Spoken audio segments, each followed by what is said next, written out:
Here's my rapid review of round 12, the penultimate round of the Tata Steel Tournament. First up, Levon Aronian against Luc van Velde. Very complicated game, but at a certain moment, Luc completely collapsed and Levon broke through with a kingside attack. In this position, Levon with white took the knight on e4 and played queen f6, and there was no decent defense to bishop h6 followed by mate. So a convincing victory for Levon Aronian, who gains ground on the leader Wesley So. Moving on to Hari Krishna against Richard Rapport. Now this was a slightly odd game because, well, Hari Krishna made a mistake in the opening and Richard with black won a pawn, but you can see there are opposite coloured bishops. Very hard to make progress for black. Nevertheless, Richard tried, but didn't do very well and was even worse. But in the end, well, you can see opposite coloured bishops, and this game ended in a draw. Adiban against Giri. Well, once again, Adiban played a slightly offbeat opening, transposed into a kind of Vienna. But, well, white didn't get any advantage out of the opening, and fairly quickly the game transposed into an endgame, and finally this drawn king and pawn endgame. Moving on to Elyanov against Carlsen. Magnus Carlsen desperate to try to gain ground on the leader Wesley So, and he played a Dutch stonewall, so he's looking for a long fight, a complicated strategic struggle. Well, he certainly got that, but it wasn't exactly what he bargained for, because they quickly reached an endgame where white had typical advantage, but typical positional advantage, and here Elyanov with white has a beautiful pawn center, and if he now withdraws his knight, he's doing extremely well.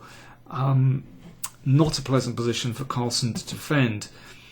Instead, Elyanov exchanged on e4, and suddenly this bishop popped out into the game and things weren't so clear.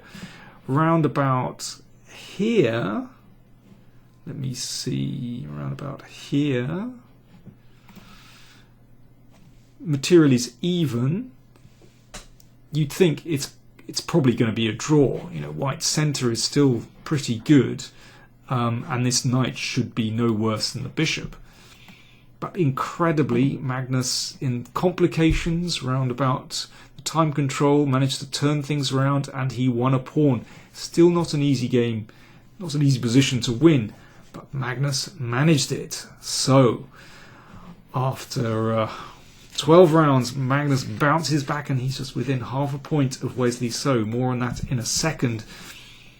Karyakin against Nepomniachtchi. Well, this was a game where both players showed a lot of respect for each other, and after 21 moves they exchanged off pieces and agreed a draw here. Well, this endgame is very level indeed. Wesley So against Wei Yi. Now, Wei Yi, with half a point behind Wesley So going into this round, what would he do with black? Well, he's a pretty conservative player, as is Wesley. Wesley plays solidly, so does Wei Yi. Wei Yi played this currently quite trendy variation with black. Now, this is not a winning attempt. Quickly reached this ending. This has been played in quite a few games. Black has 0 winning chances here. This is how this game went. This is quite a popular variation with, well, not just Wei Yi. He's played this several occasions, as has his compatriot Wang Yue. And these Chinese players have shown that this looks at first glance slightly difficult endgame for black. In fact, is tenable with accurate play, but it's certainly not a winning attempt. And, well, round about here, Wesley played a new move, bishop f4 instead of bishop e3, but this really didn't change much, and they got to this position, and Wesley is making a draw by perpetual check because he can't defend this pawn here. So a draw. So very safely played by both players. But if you're interested in a very safe variation for black, then this is not a bad opening to have in your locker if you're playing for a draw.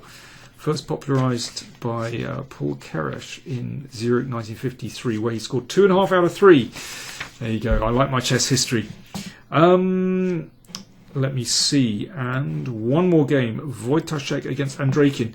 This was incredibly complex from start to finish because in this position Andreikin grabbed that pawn, and really messy position, really messy opening, messy endgame as well, which finally ended in a draw where here Wojtaszek gave a draw by perpetual check.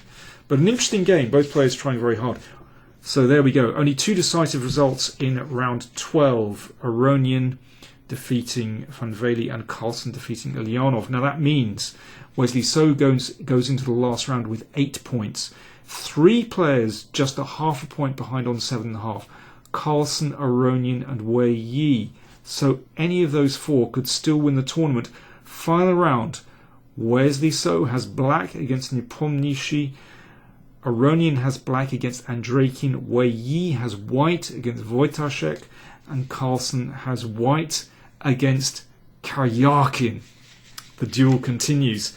So it's going to be absolutely fascinating. And do watch out for my round reports later on Sunday evening. Let's see what happens.